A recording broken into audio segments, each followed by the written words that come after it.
Hey everyone, how is it going? So welcome back to our fourth episode now on the Mastering Opening Strategy series. This is where we have a little look at games through history that have been made famous because of their openings. Now today we have a game from the Slovakian Championship in 2002. In the white we have, sorry for pronouncing these wrong, Movessian, and in the black we have Tibenski, or as I'm going to refer to them through this, white and black. So, if you like this kind of thing, please like it. If you really like it, please subscribe. It really helps the channel grow. But yeah, let's just dive right into it. Now, this game starts with the French defense. So we have an e4, e6, d4, d5. This is the French. If you don't know the French, I have actually made an entire video covering it, and I'll put a little link up here if you do want to check it out in a little bit more detail. And for this, we have the advanced variation. This is where the pawn pushes forwards to the e5 to really try and lock in that centre. Now, normally what you see is the c5 coming straight down just to try and attack the white pawn chain here and just have a fight straight away over the centre. But for this, black decides to go for the b6. Now, normally when you see the b6 coming out, you're expecting black to go for the fianchetto. However, for this, what he's planned on doing is bringing the bishop across to the a6. Now, as we know, the off-colour bishop tends to be your bad bishop. And his plans are come across to here on the a6 to try and trade off his bad bishop for our good bishop. And while it's not a bad strategy, it does lose a little bit of time and a little bit of tempo. And you can already see by the analysis part, it's already jumped up in white's favour. So white goes for the best response to this, which is just pushing forwards the pawn onto the c3, just really locking in this pawn chain. While normally you want to be getting your minor pieces out as soon as you can, what this does is completely blocks black's plan right from the get-go. Now if he was to come across and do the trade, bishop would come across, he would take back, then the queen across to the a4 completely destroys black. He'd have to come down, block the check, and then white would have just gone and won himself a nice free horsey. So instead, black is forced to go for the queen down to the d7. Now from here, white can have a couple of plans. They can either develop as normal, so getting out the pieces, horsey to the f3, then get the bishop out to the d3, and then get themselves nice and castled off, and that's an absolutely fine strategy. But as you can see, it's quite a closed off position. And one of the joys of closed off positions are you can actually spend a couple of moves of tempo just getting things into position. And that's exactly what white does here. What they decide to do is to push forward the pawn to the h4, just starting off their kingside attack, and later on they can have plans of bringing out their horsey into play, bringing it across to something like the h3, and then moving it across to the f4. Really starting to launch that kingside attack there. And then black decides to bring across his bishop to the a6. Now really there was some better moves. He could have gone for the pawn down to the h5, really restricting white's movement and just trying to stop that kingside expansion quite so much, or even just going straight down with the pawn onto the c5, just to try and break open this pawn chain a little bit. Now the bishop across to the a6 is fine, but like I say, there's better moves to be made. So after the exchange, we trade off what would normally be our good bishop for their bad bishop, but since we're in quite a closed off position, the bishops aren't quite as valuable as they were before. So he comes across and he takes. White then continues the kingside expansion with the pawn on the h5, and then finally black comes down with that c5 move. Again, it's a fine move, but it's considerably more powerful when the horsey is here on the c5 instead of here on the a5. So white brings across the horsey to the e2. He's trying to keep this f3 square free just for his other horsey to start manoeuvring round like so. Like I say, with closed off positions, your horses really are your key pieces, and your bishops really are weak, which is why we were absolutely fine doing that bishop trade earlier. So just manoeuvring the horses into play, trying to bring everything across to the king side there is always going to be for the best. Now, black decides to go for some fairly risky counterplay here, and that's pushing forwards the f6. While it's an okay move, it's kind of weakening off this king side here, and also this pawn isn't quite as well supported with the bishop being gone now. If the bishop was still here, it still would have had that good support, but now it's gone, it's just a little bit of a weakness for black. And really what you should have been doing is just keeping that pawn where it is, keeping that king side safe, and just manoeuvring the horsey around, first to the e7 and then bringing it across to the c6, which he's going to do in a bit. But once we've sort of moved that pawn forwards, it is just a little bit weaker on this side here. So after that, bring across the bishop just to try and, get a little bit of defense on the center. And then he brings across the horsey, like we discussed before. Other horsey comes across with plans of jumping across to here onto the f3, and then manoeuvring round onto the c6. Now, this e5 square is becoming quite a key square, so getting in the extra defender, swinging across that horsey like so to the f3, always going to be the best move there. And also, we're just kind of shifting the horses and everything over to the king side, just to help with this king side expansion that we've got going on there. Now, really from here, black should be just trying to get the king nice and safe. They've already opened up this king side a little bit, so something like castling off to the queen side there, with plans of just bringing across the king to the b7. So let's just say Stockfish likes this move, the king across to the f1, then bringing down the king to the b7, and it's just very, very well supported by both of these horses. And then after something like takes and takes, you can see it's completely even position for black now. But instead, he doesn't do this. He decides to go for the rook across to the c8. Now, I can understand black's plan here of bringing across the rook. He has plans of, trying to open up this file just so he's got the rook on a nice open file. But like I say, you can see by that analysis bar, not the best move, and things really are in white's favour. This black king is just kind of stuck where he is. The king side's been opened up a little bit. This pawn's going to be a little bit of a target. And white's just slowly shifting everything across to that king side there.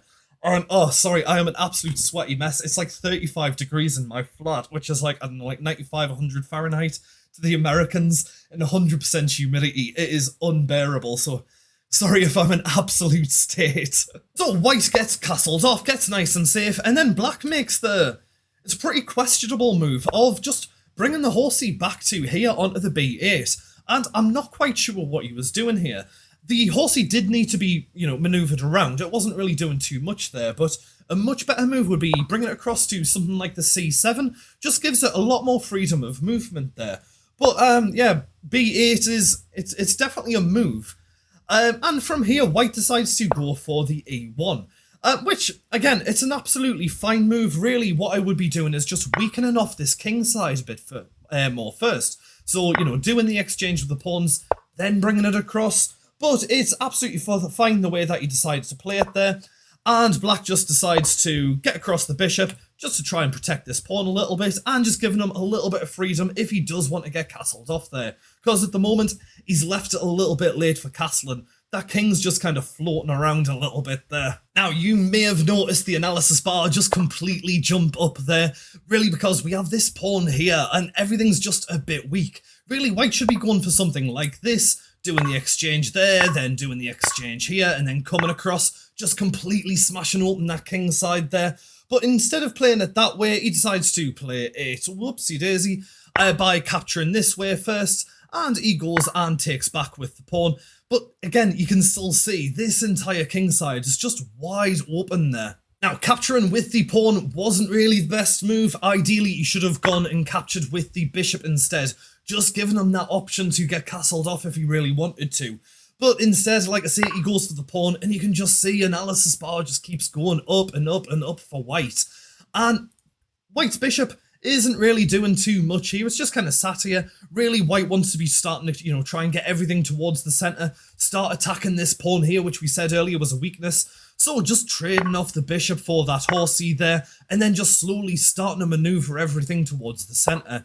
So horsey comes across to here, just, again, we have 1, we have 2 there, just everything starting to come towards that pawn. Horsey's forced to come back to add in the extra layer of defence. Queen then comes up, king's then forced to move down, and you can just see from this position, white is just slowly getting everything into position on that king side, just ready to smash open that centre. And from here, white just wants to keep piling on the pressure as much as possible. So the simple but elegant move of just pushing forwards the c4, just pushing everything forward to try and expose things. If he was to just say go ahead and capture, bringing across the rook to here, looking at just opening it up towards the to here, and then after a series of moves, just say c3, captures back, he takes, then look at the position we'd be left in here. We'd have all of these just coming up, smashing like so. And then also, as soon as this jumps out of the way, we have this discovered attack on the queen. Absolutely fantastic.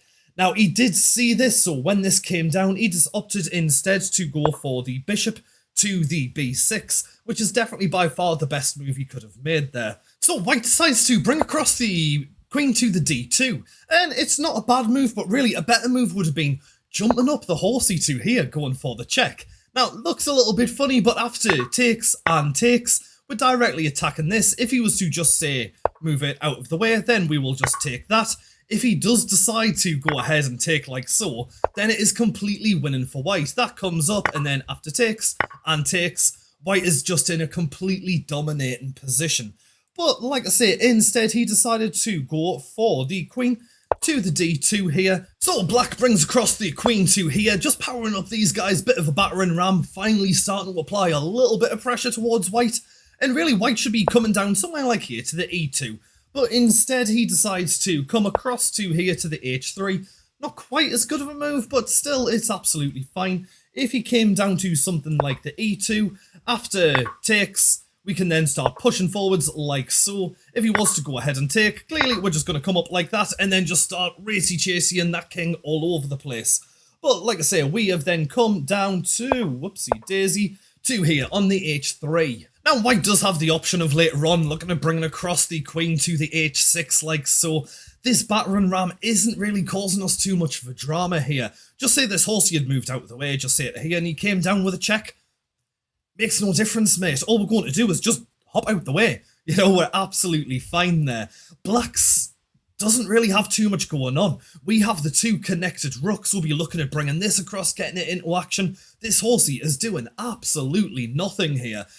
White's just in such a favourable position. Sorry, it is so hot. I know I keep going on about it, but my days, I cannot cope. So black goes ahead and captures the pawn, and then white finally brings the last piece into the battle, brings across the rook. We now have the rook and the queen connected. Both the rooks are connected. The horses are in play. The king is nice and safe there. And you can see white has just followed basic chess principles. And this is something that we see in every one of these games. And this is why we analyse them. Just seeing what works and why it works. And it always comes down to just your basic principles. This is why it's always important just analysing your own games, but also looking at masters games and analysing them. Seeing what works, seeing what doesn't.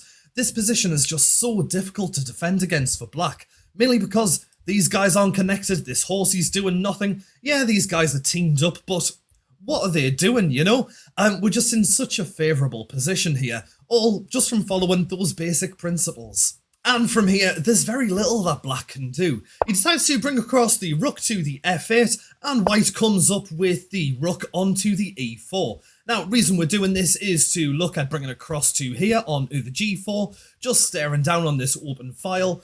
And after king moves back to the g8, pawn takes, bishop takes, and we go for the check, forcing him to just move back to where he was. Just kind of forcing one move, then again, just moving everything, and we're just going for very positional play, just getting everything into position.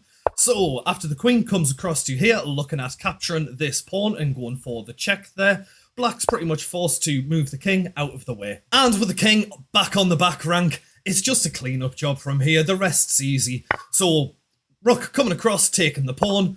Queen comes across to there. Queen's pretty much forced to move because this pawn's clearly going to come up and he'll just be losing that bishop then.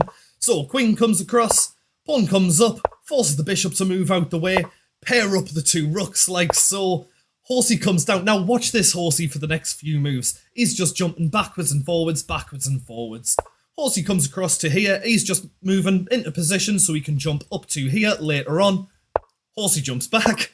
Queen then comes across to here, just making this incredible battering ram of the two rooks and the queen there. Horsey once again just jumps back to there. Other horsey jumps up. Now we have horsey, rook, queen, and the other rook all staring down like this. And black just resigns, and rightly so. There is nothing he can do to win from here. And what a great game. And you can see, once again, same as the other episodes that we've done, it's whoever just follows those basic chess principles. I know we keep kind of rattling on about it, but it's just so important. If you've seen any of the other videos, they all play out very, very similar to this. One of them will just get castled off to safety. The other one will just have their king just floating around in the middle of nowhere. One will be, you know, connecting the rooks, getting the queen connected with them. The other one will just be sat there with rooks at other end with something in between. One of them will just have all of their pieces out into the action. The other one, like black in this case, this horsey was doing nothing the entire game. And it's just those basic chess principles. And this is something that we're going to see time and time again. And it's just really interesting to look at and really interesting to analyse. And I really do recommend just, if you're using Lee Chess, especially Lee Chess just because it's free, you get that free analysis just to look at your games and just see where you went wrong. Anyway, I hope that was helpful. I hope you enjoyed it. I'm really enjoying making these. I'm hoping you're enjoying watching them. I just think it's really important just analysing games, especially from Masters, just to see what works, see what doesn't. By all means, check out my other videos in this Mastering Chess opening series, whatever it's called. And yeah, if you like it, please like it. If you really like it, please subscribe. I'll catch you guys later. I'm gonna go drink like 20 litres of water because it's so hot, man. It's too hot. I'll catch you guys later.